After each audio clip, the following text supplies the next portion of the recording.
Big बॉसच्या घरात काय चाललंय?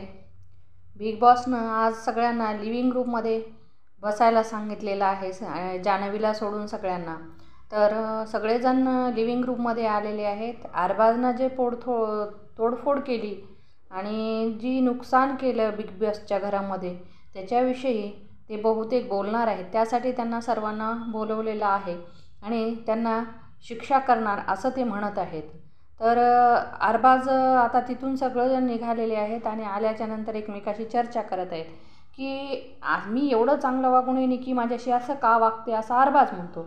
आणि अभिजित आणि निकी पण चर्चा करतात की आम्ही काही असं काही करतच नाही आहे, आमची जोडी बिग बॉसनं बनवलेली आहे, आम्ही एकमेकाच्या जवळ पण बसत नाही, दूर दूर बसतो, एकमेकाला हात पण लावत नाही, तरी पण अरबाजला का राग येतो असं निकी म्हणते. आणि सर्वजण मग त्याला अरबाजला पण सगळेजण म्हणतात निकीला जे करायचं होतं ते केली, तिला जे साध्य करायचं होतं ते केली, असं या भागात म्हणलेलं आहे. तर बाकीचं पुढच्या भागात.